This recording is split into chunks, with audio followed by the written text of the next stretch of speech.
which product has the best onboarding experience? Just type it in the chat. Which product has the best onboarding experience?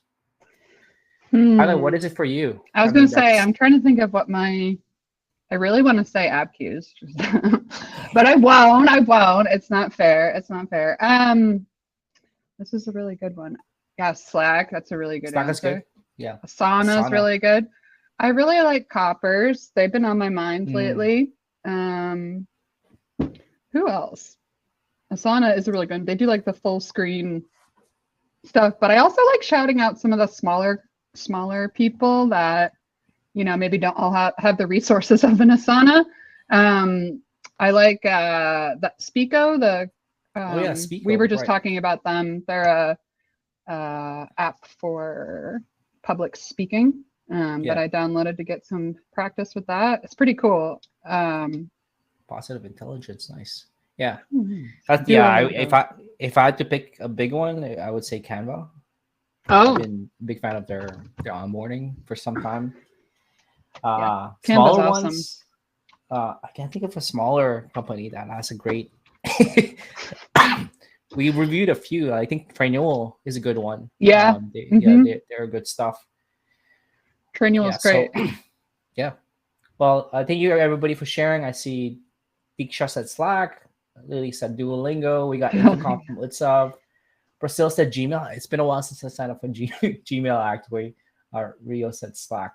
Interesting. Tinder. Okay, interesting. Tinder, nice. That should be easy. They want you to start swiping as soon as possible, right? Yeah. Not that I've used Tinder before, you know. Like 7 taps. What's that, Kristen? Whenever I see a Gmail or like a Google related onboarding or internet messaging, I feel like it's a lot of they really like big modals with nice illustrations and stuff. I feel like I see a lot of that in Gmail. I haven't created a new Gmail account in a long time, but I also am picturing. I think I had a Gmail account when it was invite only. Who else was on that train? Same with Facebook. I got on that when it was only invite. Oh yeah, I was the one that had you had to have an edu email address. So maybe we're dating ourselves. Airtable, awesome. Yeah. The good one, obviously, yeah. And 26. Oh, it's a banking. 26, yeah. Yeah, cool. Awesome. Well, thank you for everybody sharing this. Really, it's good to know all of this stuff for us to check out later and figure out who their onboarding, who does their onboarding, so we can do the chat with them later. But really, thank you for everybody who showed up. We have now 83 people, but we had over 500 signups for this. So thank you for signing up for this. If you're watching this as a replay, we'll be sending this out right after. But if you have any questions, feel free to type it right in the chat. There's also a question tab. We'll get through that. We'll have pauses throughout the thing, but just ask it away whenever you want. Today, we're going to be talking about user onboarding. Both Lala and I are super nerds about this. Lala's a big fan of this. I'm a big fan of this as well. How to turn more of your users into lifelong customers. And like I said, I'm recording this. So if people are looking for the recording, we will be sharing this out right after, of course, as well. As well as the slides. We'll be sharing the slides. So if anybody has questions about the slides, we'll be sharing that as well. And you can stick until the very end. You'll learn everything you need to get user onboarding certified from AppQs. As well as in the month of May, we have this giveaway, a $1,000 Airbnb giveaway. Unfortunately, AppQs employees are not eligible for this. So if you want, you can use this for your summer getaway, your weekend giveaway. I know, right? So every course you complete in the month of May, we'll give you a chance for that giveaway. I mean, you could stay somewhere a whole month depending on where you stay. Right. With that, totally right. That's nice. Yeah.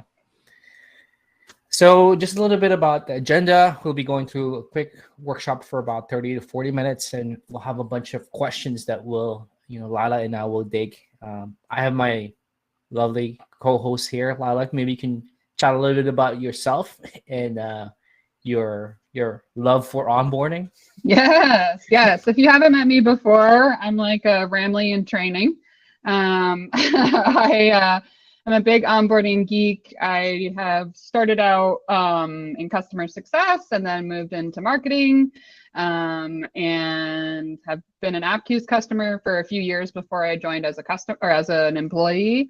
So here I'm basically like the AppQ's for AppQ's person. So if you're an AppQ's customer, you got an email or something, or a flow, it's probably been from me. And yeah, I'm super psyched to be here. Renly and I chat about onboarding all the time. And, obviously I was a fan before he joined the company. So I'm super psyched to be here talking, answering people's questions, most importantly, too. I mean, blow us up with questions. We're here to help and we love it. So, yeah. That's awesome. Yeah. Well, thank you for saying that you're a Ramley trainee. That's I think that is compliment. My like for people who don't know, my name is Ramley John. I'm director of content at AppQ's here, and I wrote a book called Product Led Onboarding. I'm a big fan of onboarding, how important it is about with growth. Some of you come here from product, from growth, from marketing, from customer success. It really is one of the most critical things in terms of growth for any SaaS or any businesses here, which I will get to very shortly. But once again, we are super, super excited to be here. There's this GIF of Lila that she created just for this workshop. Kidding. This was for the course here. This GIF will never die, ladies and gentlemen. This GIF will never die. So we are definitely excited to be here. This GIF will never die for sure because it's so good.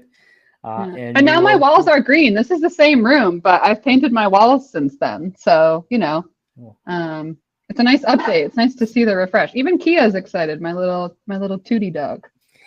Awesome. Daniel, thank you for your kind words, as well as Amy. Yeah, we are super excited here. Let's jump in and talk about the importance of, I'm going to briefly talk about the importance of, Teresa. Yeah, the book I wrote is called Product Led. It looks like, you got it. I got you, Ramley. You got it. Yeah, it's Product Led Onboarding. Available on Amazon, anywhere. So let's talk a little bit about the impact of onboarding before I pass it off to Lila to talk about best practices and like things you can do to improve your onboarding. Because she, if you don't know, Lila's like the resident onboarding expert at AppQ. She does onboarding at AppQ, and that says a lot when you're doing onboarding for an onboarding company. But importance of onboarding, and some of you already know this, but if you want to share some of this information to your leadership, especially if they're not really bought in. What we know, one of the problems we face in SaaS is that retention is really hard.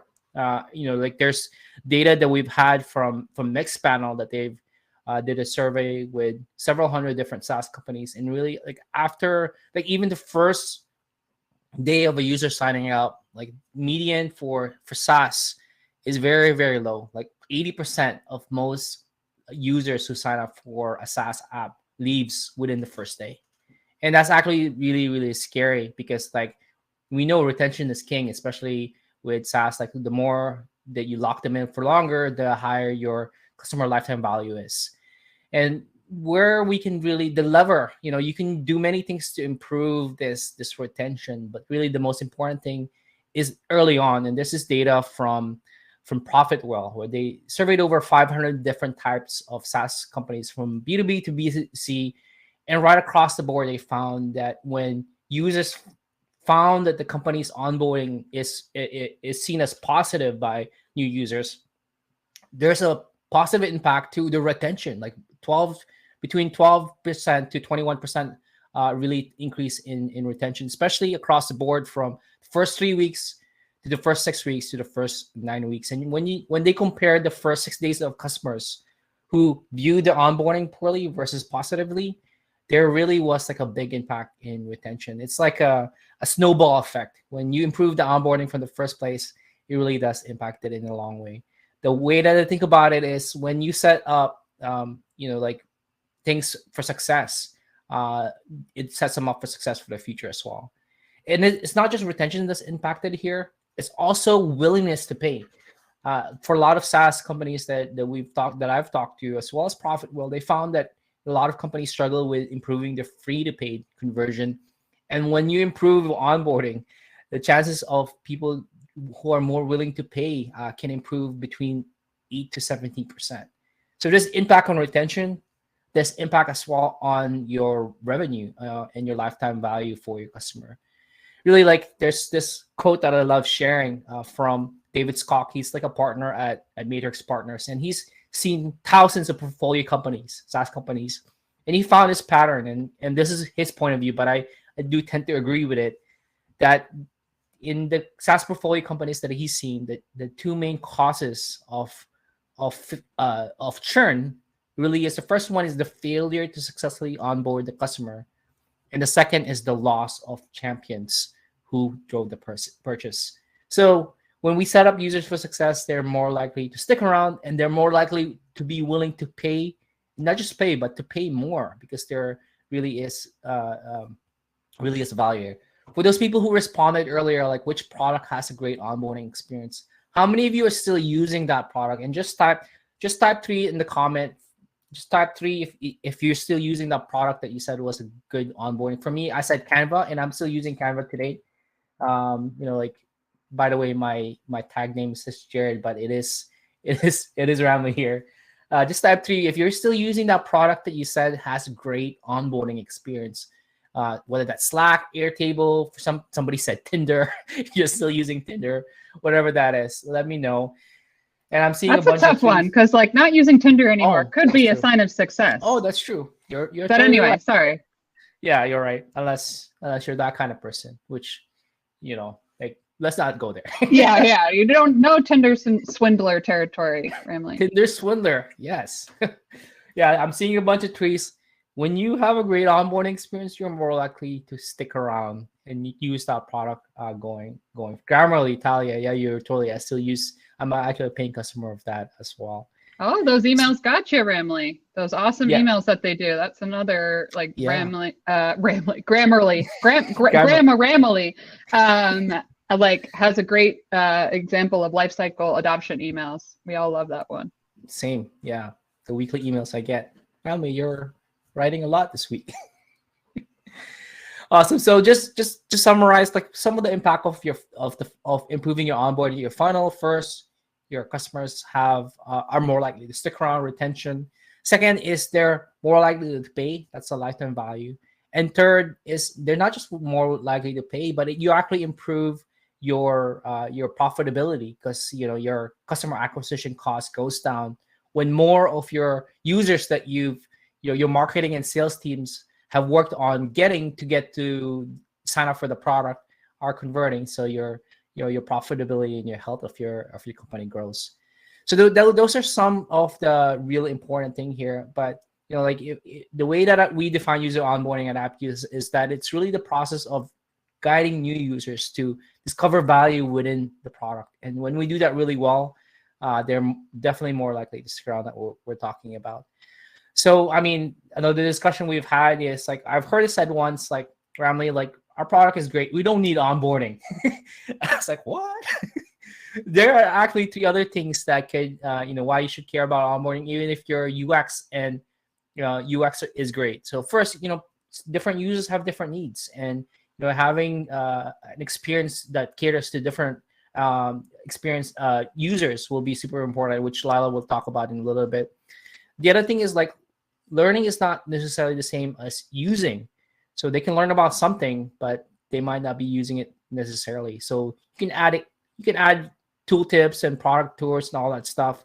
But if they don't end up using, then that there needs to be really like a gap, a bridge that gaps between the learning and the using. And the final thing is that for some of you here, that your product adapts. There's new features that it's added. I don't know any SaaS product that hopefully just stagnates and doesn't like add new features and evolves. There are a few, the ones that are in autopilot now, but for most SaaS products, a lot of products, new features are added, and your onboarding needs to adapt to that. And that's the real reason why your onboarding is super important, even if your UX is not great. It really, like, that's super important. And Lala's been sharing a lot of stuff here about Lydia and other things. Thank you so much. If you have any questions, feel free to keep typing in the chat or any comments. I love the engagement we're having right now.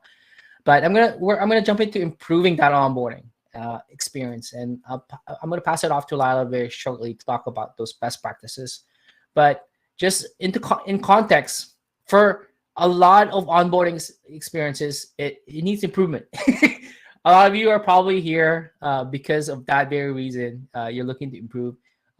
We just saw that up to 60%, even up to 80% of users who sign up for a SaaS signs up once and never comes back. If you have a mobile app, it's even worse. Like 95% of people who sign up for a mobile app don't stay after 90 days. So a lot of that are huge problems that we see here. And I just want to ask this question, and I'd love for people to respond to this. I'm gonna throw up this poll right now. And ask this question here. I don't know if I can get this up, but if you can just type in the chat if you can see the poll. On a scale from 1 to 10, how would you rate your product's onboarding experience? Just let me know. I'm seeing people just type it in the chat. If you give, okay, wow, that's scale. Oh, okay, Lyle, we got 8. That's good. Maria said 6. Teresa said 4. Peter said 6. Tatiana 3. Yeah, sorry, I typed it in the chat, got everybody going. But there's also the polls too, whichever works. I put it in the poll too. Oh, the poll side. Okay, perfect. Yeah, thank you. I'm seeing some chat 5, 3, 7. Jessica, wow, 7 is great. I love seeing this. For a majority of the people who are typing in the chat, I'm seeing that it is definitely less than 6, which is what we want to be as high as you want. But it's thank you for everybody's honesty. Just like, we're doing a good job. We're doing a good job here. You wouldn't be here if it were out of 10.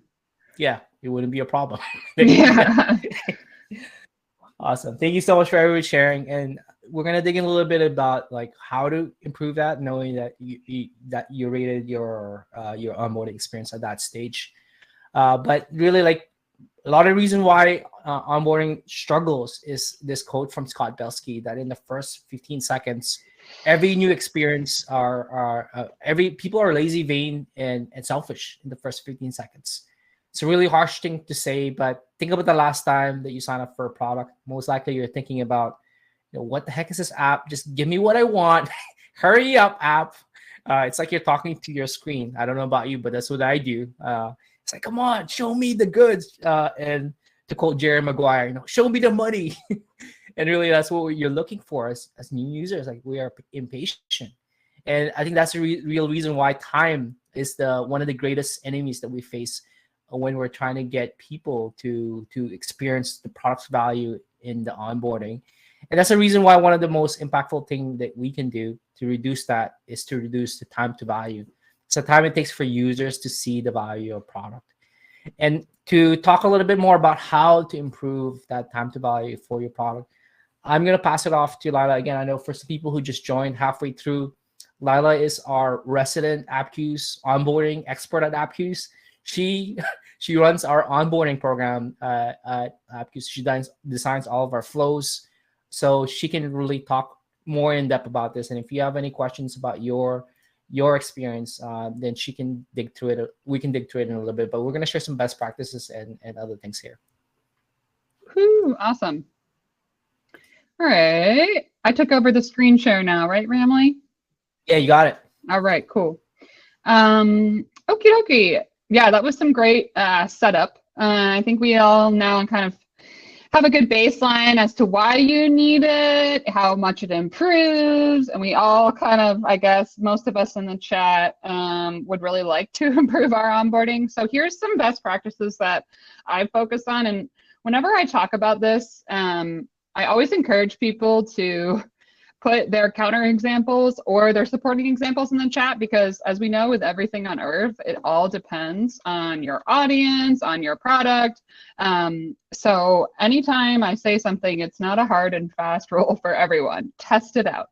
But one thing, and actually Ramley, when he was talking about this, made me think of this headspace specifically and the sort of psych factor that Dan Bononi, some fellow Canadians, I believe, Ramley, who do the growth design case studies. Big fans of them. If y'all, Dan, that is a great question. We'll have to address that one. Yeah. So, but yes, they have a case study all about Headspace, and it's really interesting because when one of them was signing up for Headspace, they went through a bunch of these onboarding screens, and it really related to, I think, that quote from Scott Belsky about the lazy, vain, and selfish quote, because you know, when the I don't know which person from growth design was signing up for the app, but when the individual was signing up for the app, they they were just like having a moment and like wanted to learn some meditation in that very moment to calm down and feel centered and like stop racing thoughts. And there wasn't really an option for that in this kind of view. So it's an interesting thing to walk through. So I definitely, this is why I'm always like, you know, when I see these screens, you have to do it in a very thoughtful way, right? You have to know your audience so well. And I think in this example, Headspace was thinking of it more like someone who's signing up for Headspace is always, you know, coming to it from a learning perspective, or like they're starting a new regime, or they're starting a new habit, or they're learning about meditation, but they might not have considered the use case of somebody who's like, oh my gosh, I've heard meditation is amazing, and I'm having a moment right now that I'd like to step out of. Anyway, I just kind of recapped that entire thing, but I highly recommend checking out. They have some good, you know, takeaways on that. And this is the app I called out earlier, Speako. I mean, segmenting your onboarding experience is a perfect antidote to the last problem that I just mentioned, right? If you know a ton about your users and you segment, you know, what they want and segment them by what they're asking to do. Ramley and I were talking about, you know, this in a fun framework the other day, like, you know, people who really want to interact with your onboarding, and people who want to like pick all of their things, and then people who don't. And there's always going to be a line between that, and then there's going to be, within the people who select, the personalization for that. So it's hard because, you know, a lot of times these amazing onboarding experiences like Asana or Slack, or the ones that like, you know, Headspace, that have you select a goal. This is a lot of work to add in the goals and then segmenting by all of these things. So if you can at least start somewhere, gathering the data and learning, and like just maybe bringing someone to a specific part of your app without necessarily going down the whole rabbit hole of personalization, you'll be able to make, I think, a lot of improvements there. Like one example of a very, very small improvement that I made to the onboarding at AppQs was when I joined, we didn't have it segment, like when someone signed up, whether they were a brand new customer, like being added to an account, or a brand new customer who just purchased an account, or a trialer who signed up for a trial for the first time, they all got the same onboarding experience. And it was all, there was a little bit of different emails, but the in-app experience was the same. So I did change that up a little bit. And the first thing I did before I changed it was just to actually provide the same experience, but break out the flows by different groups. So at least I could see the analytics and how people were interacting with our onboarding materials in the different groups. I mean, you could analyze that separately, but it was so much easier to like just disconnect them. And then when I wanted to make changes to each individual experience, it was already segmented out. Justin put in a really good question that I just kind of want to answer. So Justin says, when your product is a toolbox with many different outcomes / values someone has, what are some strategies to bring someone to that aha? Oh, cool. To that aha moment. Think Photoshop. There's so much you can do in this toolbox that it's different to segment every user into a bucket. Yeah, we've actually talked to growth product managers at Photoshop, and this is tough. And they've talked about this a lot. I think the way to think about it in that case is less about, and I think this is what our friend Adobe said. I'm Deep T. Yeah, Deep T. So I think it's less about what the person can do and more about how they want to learn. I believe that's what Deepti was focusing on there. More like, I forget how they phrased it, but it was like explorers versus. Right. And I know there's just like, so they were not focusing on exactly the jobs to be done. Yeah, it was more the type of person. Yeah, like casual. There was like a casual user, and there was like a more professional or something like that. Right, something like that. Yeah, exactly. So I think that's one way to think about it, is to like, instead of taking that that kind of perspective of, okay, like what does this user want to do, and just think about more how, because there are so many options. And then once you know about those different types of users, you could maybe like segment those outcomes within those groups. So yeah, not my idea whatsoever. Totally from Deepti and Adobe, but good timing on that question, because we did just talk about that. Yeah, this is a really good example that Ramley pulled. Ramley, what was this example from again? Yeah, this is pitch. Prezi? We actually call this pitch. Yeah. Yeah. Teaching users in context is awesome. I mean, we just launched a feature for this today. Tiny little plug. I wouldn't be a good marketer if I didn't do that. But like allowing people to, use your product and learn it while they're doing it is huge. Like there's not we can try to do it via email. We can try and sort of like maybe put a video on a separate page, but it's really hard to sometimes have that connect. I don't know about you all, but like 9 times out of 10, when I read something in a support article and there's a screenshot, I kind of just like skim by that, and then I'm looking for like a little written part of it, and then I try and do the thing myself, and then look back at the screenshot to see if it matches. Like I'm not really following the step-by-step way. I'm like just trying to learn myself. I'm much more of like a learn by doing type person.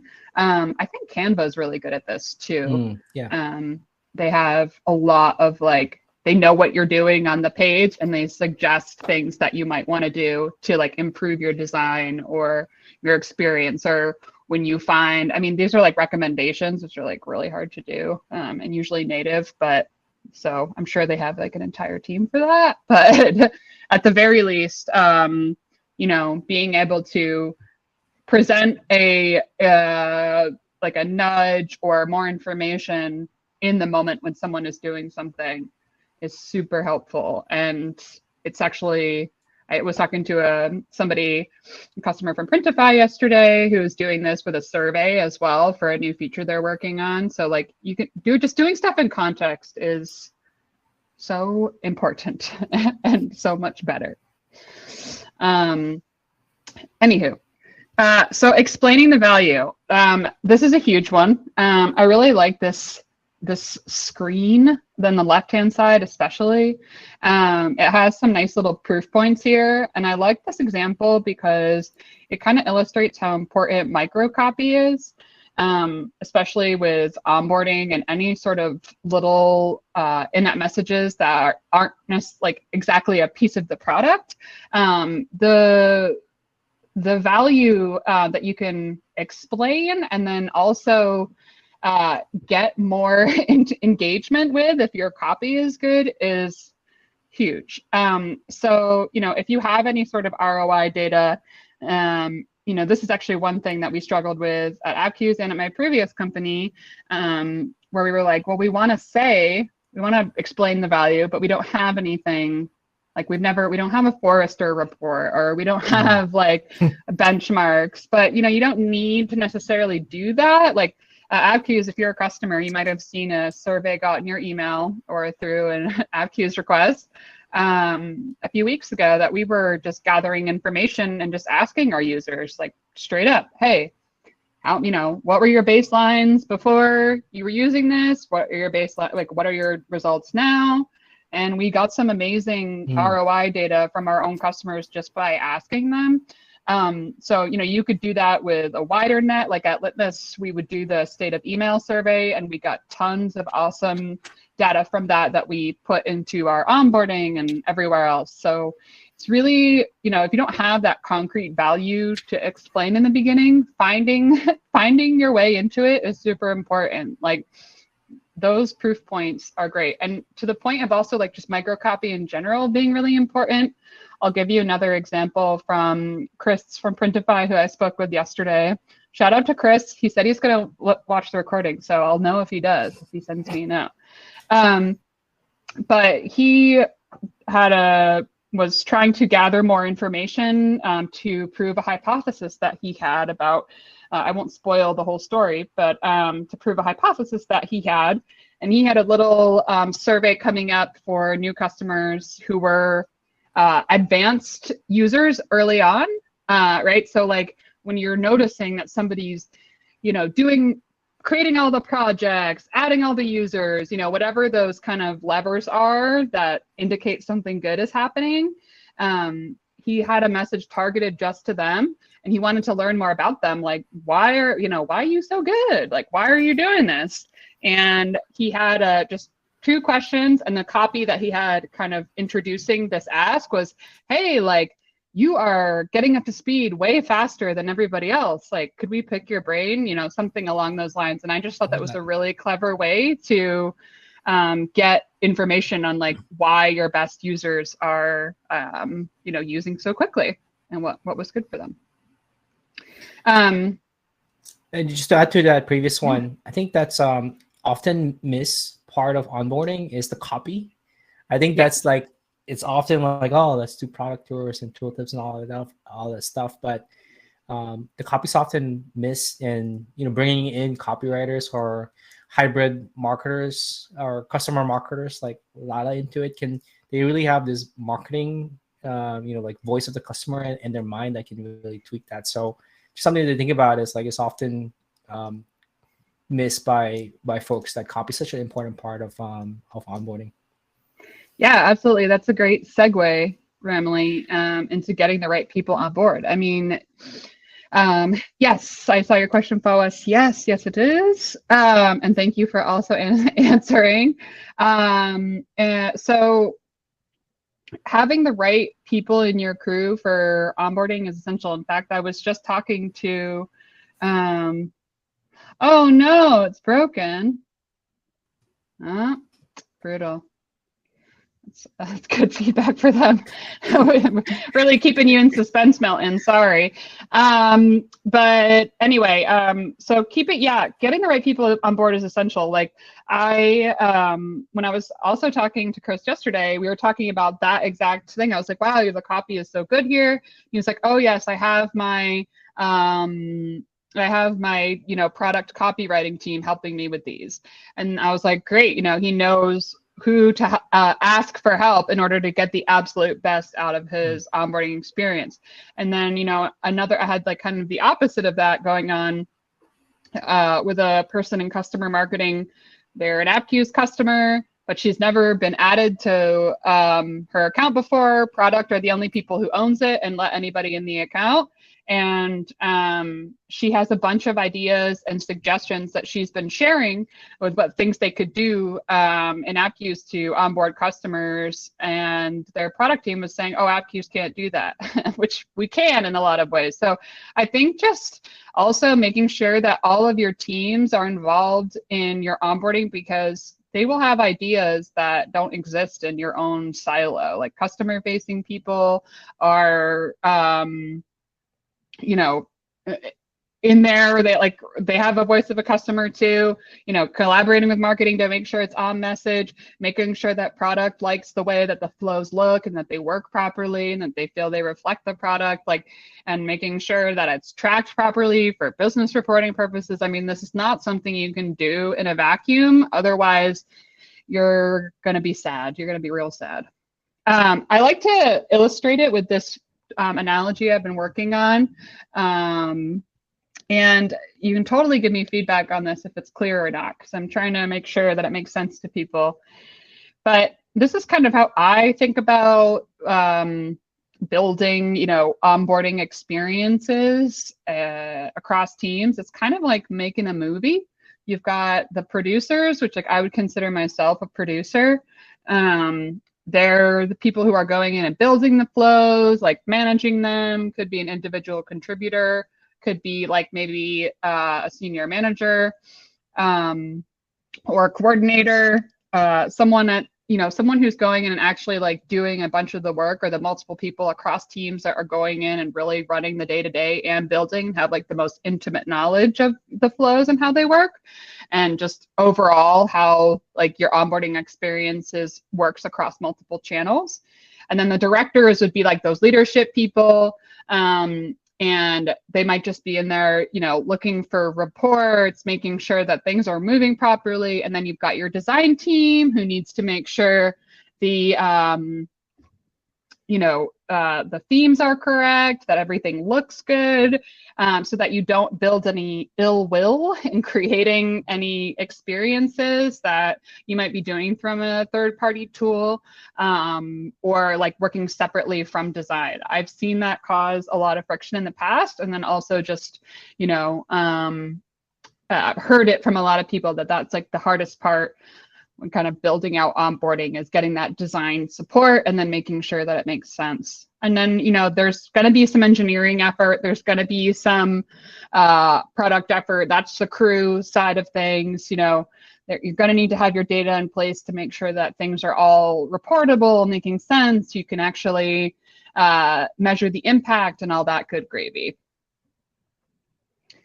I feel like there's a couple of questions that I wanted to get to before I move on. Some of the questions, yeah. Okay, tips. Woo. Sorry, I'm gonna go in kind of a weird order, just for what's first in my brain. It's not anything personal. Simran asking tips, pointers to for useful copywriting guides for small teams that don't yet have designated copywriters. Great point. Yeah, I don't have designated copywriters here either. I would say on really good UX, or I'm trying to think of some other good example areas that we have. There's also very good copy that Eddie does. He has some great copy examples. And also I would definitely recommend using the Hemingway app, Simran. The Hemingway app will like shorten your words and help you get used to writing like the short, choppy copy that works really well for like microcopy for onboarding and internet messaging. So, okie dokie smoky. Hope that answers for you. John. How do you measure the performance of a product's onboarding? I could spend so long answering this question. It's a whole workshop right there. Yeah. We actually just did a YouTube video about this, didn't we, Ramley? Yeah. Metrics. Oh, yeah, we do have. Right. That's a good point. That would be a good place to start, because like honestly, we could spend forever answering this, and I think we might just be better off linking into a few resources. But there's a couple different philosophies I could say, just high level. One is before and after. Not very reliable, but it can give you something, especially if you have a really low volume of users. You're not doing a lot right now. That would cause there to be a bunch of confusing data points. And what I mean by before and after is just any metric that you think or have a hypothesis that indicates that somebody has, adopted your product. Maybe it's free trial conversion. Maybe it's, if you haven't found your activation moment yet, maybe it's your activation moment. There's so many ways that you can measure it. You could also do like A/B testing. You can have holdback testing. There's so many ways to measure. So you kind of just have to pick one that your team agree with and go with it. We'll try and give you some examples there. I hope that was a good answer. I love gravy. Yes. I think for us as well, like we look at the number of people new users who create their first flow.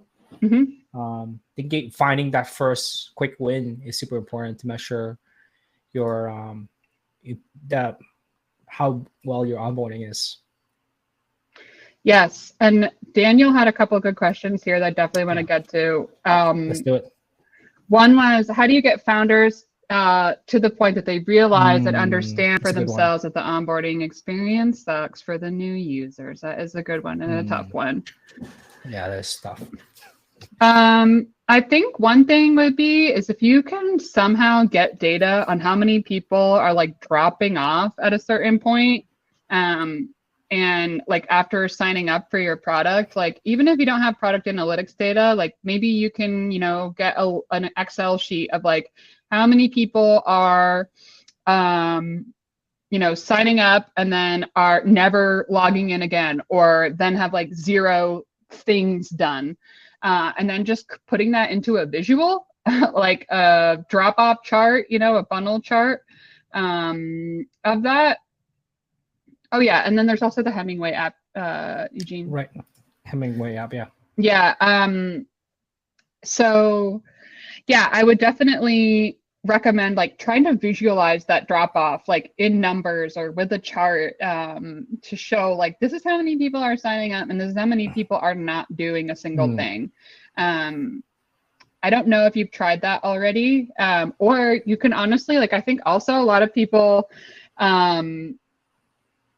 I think a lot of people also like haven't signed up for their own product in a lot of times, so they really don't know. Yeah. So even like recording a small video and like illustrating some of the things that you think could be improved, and pointing out like quick wins, not something that's going to completely overwhelm your founder or make them feel bad. But I think that there is a good middle ground there. I hope that answer helps and it wasn't too broad.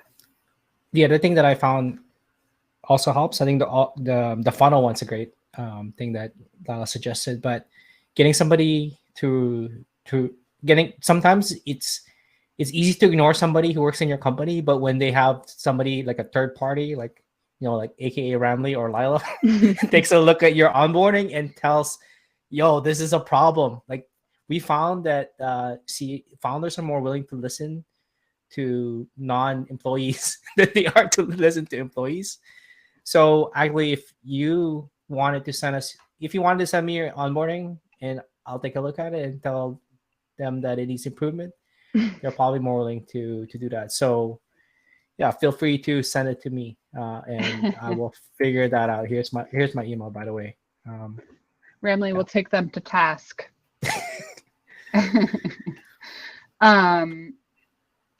Yeah, we got a lot of awesome questions here. Let me burn through just a couple little tips here on actually building the experiences, and then we'll answer a few more questions. I won't spend too long on these, and then I'll circle back because we have a lot of really good questions in there. That's probably more interesting than whatever I have to say. But a couple quick things just to keep in mind. So these are pattern types that we have at AppQs. They're pretty familiar, I think. We actually are missing our brand new one today, pins, which is very exciting. So it's like a hotspot, but permanent. So basically, it's like an embedded piece of your app that doesn't go away, and you can just plop it on there without any code. And then there's interruptive flows, which is like, you know, a pop-up or a slide out or a modal, and then inline, which is something like, you know, like a help menu that you might click that drops down, or the checklist, but doesn't necessarily like interrupt your work. I think that we're moving away in onboarding from the interruptive and more into the embedded and inline as an industry. But I've worked in apps where I have started to move away from that, and then I get complaints like, well, I didn't get my pop-up that told me how to do this. So it really depends on your audience, and make sure you do a lot of testing.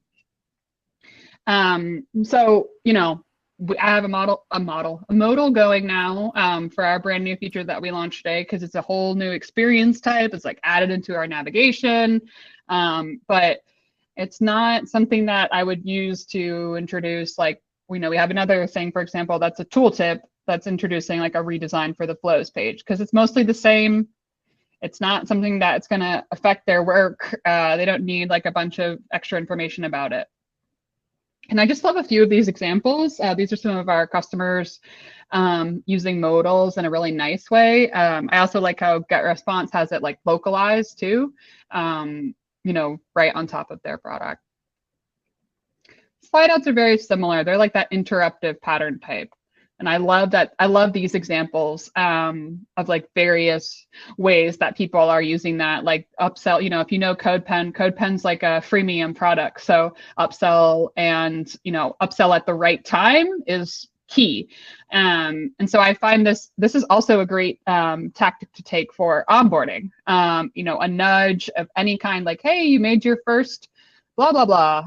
Now go do this is a great way to keep people kind of going. Same on the right with the schedule a demo. We have this in our trial, and it's a great way to keep people in touch with their sales rep or their customer success manager for post-purchase. And we have it persistent too in the Launchpad. Tooltips, I think we know all about them. They're really awesome and excellent for onboarding. And then, the design of a tooltip is very important. So I tried to add some of my favorites prettiness-wise up here. Like I've talked about Copper a lot, but I just love them. I love how they have like an example of what the thing looks like. Because, a lot of times that's something we struggle with in onboarding is that we have an empty, totally clean slate. So using a tooltip with some images to show what it could be like, because getting the dummy data in there, that's not easy either. I've tried every company I've been at to get dummy data, and it's hard. It's very hard.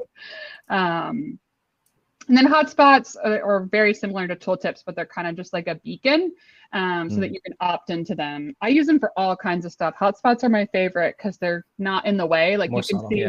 Yeah, and this one for AppQs, I used it to recruit people for a survey. Why am I forgetting words? A survey. And obviously checklists, super easy, super like flexible way to get people and not have them be interrupted all the time. It's just like a little friendly friend that floats around in the bottom right, giving them tips. And then there's Launchpad, which is like that and kind of embedded help center. I'm a huge fan of that too, and like reusing that in order to reach people without an interruptive kind of way. But I hear the chat popping off in the background. Yeah, I said cause words are hard. You were talking about words earlier, Talia said. Okay, yeah. Yes, thank you, Talia. Words are hard. But I did want to answer a few more questions. Because I saw some really good ones talking about. Yes. Do you want to share the if you can switch to that slide? I think we can jump into Q&A now. Okay. Yeah. Yes. Oh, I wish I had time to talk about. I told Ramley this was going to happen. I was going to go away over time. I told him. No I can't stop talking. But I talk to people about this regularly. I'm sure Ramley talks to people about this more than me. But like, the build versus buy, I mean, this is one of the things that I think founders have a tough time with, to speak to Daniel's question before. Like, if you can get some sort of, idea of your activation rate or like your time to value, if you can't get activation rate, like, time to when someone gets the first thing out of your product. And I like to quote Andrew Kaplan. He had a good advice to set. He had good advice for this, which is to just ask your users when they first got value out of your product, and then ask your users that, and then run a report to figure out how much time it's taking them. And then you can sort of do some math around that once you know that and how many users, and you can decide whether or not. So there we go. All right. And then we got to go to the certification. Yeah, so that's pretty much all the information. We're going to go to Q&A, but like what I mentioned earlier, feel free to get certified now or later after the Q&A if you want to stick around. And you'll get a chance to win a $1,000 Airbnb giveaway that you can use on a weekend. So feel free. I just dropped the link into the chat. If you're watching this after the recording, it's going to be somewhere on the page. It's all the time we have, but that's a lie. We have time for Q&A. We're going to answer as many questions as you want. Yeah, do the assessment while you're in the Q&A with us. It won't even take you that long. We have 201 coming up, actually, by Andrew Kaplan. So that's coming in June. So that'll be super interesting. As well as, like, I think the next slide, our email addresses are here. So if you want to send over your onboarding experience to me, and I will ping Lila and we can figure that out. My email is ramley@appkeys.com. So we are here to be generous. I'm here to spend probably Always. tomorrow to do some Loom videos. And if you want to send that over, feel free to answer. I'll be happy to take a look at your onboarding experience. Yeah. Like Lila said, we have a ton of questions. All right. Oh, we have so many good questions. Up of the ones that you want me to answer, I know if I haven't answered them already. I think I did answer. Oh, no, I didn't. Okay. Nathaniel, how can you best go about segmenting the onboarding experience if your users range very widely? And then he gave me context, or they gave me context, which is perfect. Digital music editing software where users range from students in school to professional music creators.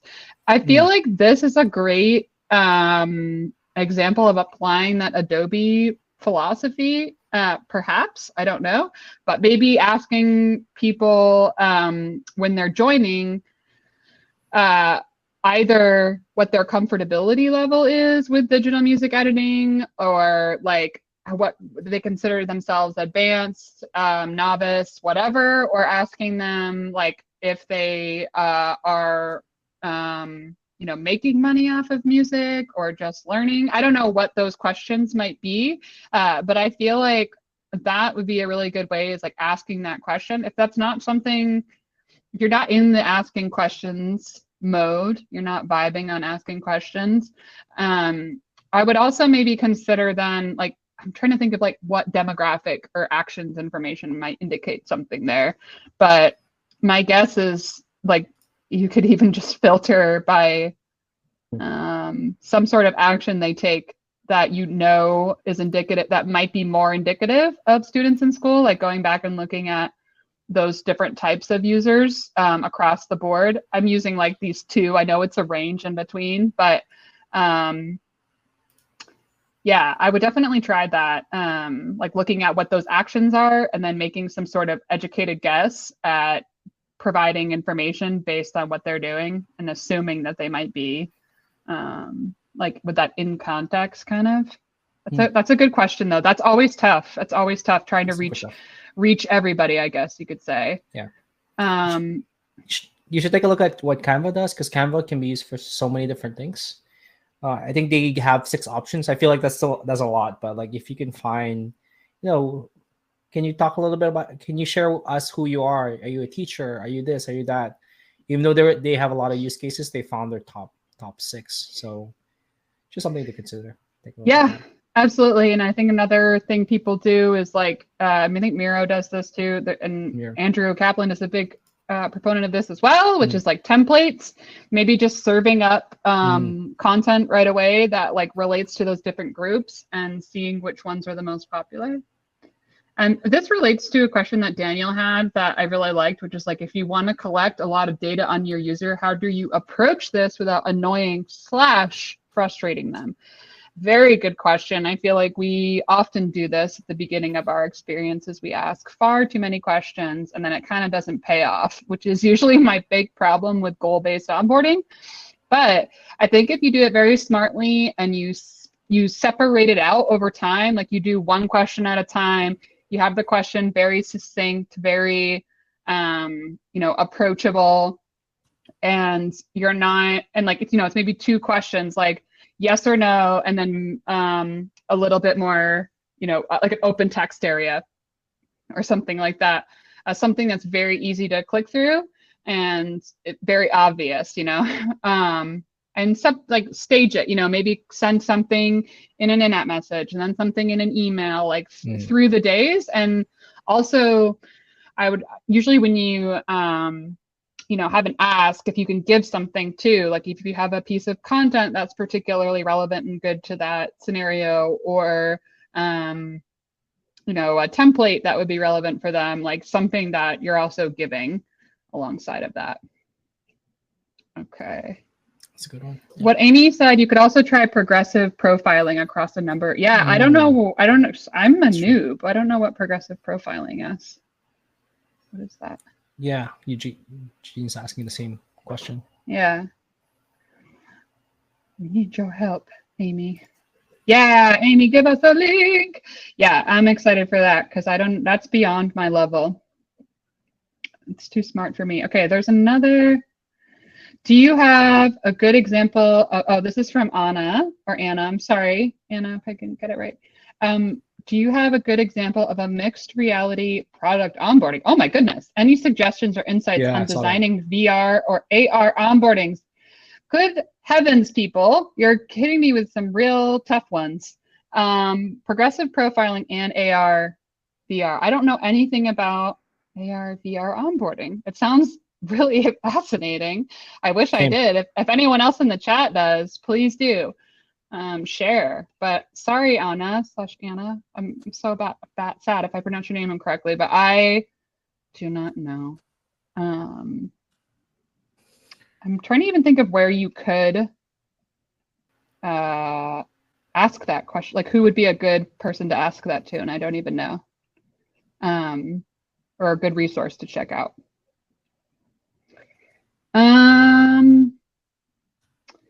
Okay, I've got another good one here from Rosalie. Yeah, which one is that one?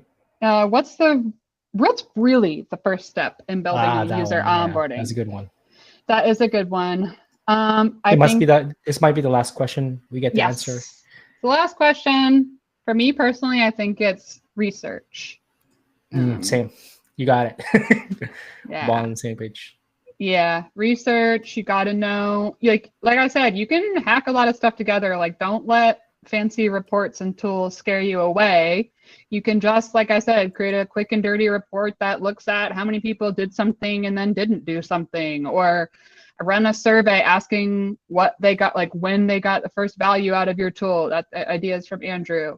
Like, there's plenty of things that you can do to get a good start and idea of something, but like going in blind and making a ton of assumptions is usually where I see people making mistakes. And it's not like it's bad because they learn stuff from making assumptions, but it just sets your time back because you don't need to necessarily do that. You could get your time back by just asking customers or running some quick research. It doesn't have to be like a months-long project. It can take a couple weeks. All right, cool. Yeah. That's all the time we have. I tried to answer as many text questions in the questions. We are up to time now, and thank you so much. Like I said, like you got my email address as well, Lila's email address on the slide in front of you. You connect with us on LinkedIn. Make sure to mention that you came from the workshop, so it's not spam. Yeah. Thank you so much, everyone. Thank you. People who asked questions: Justin, Anna, Talia, Eugene, Priscilla, and like I said, if you have questions after, Amy as well, feel free to send it to us. Thanks, Katrin. Thank you so much. Really enjoyed having everybody here. Thank you. Have a good afternoon, evening, and morning, wherever you're at. Awesome. Thanks, everyone. Bye for now. Bye.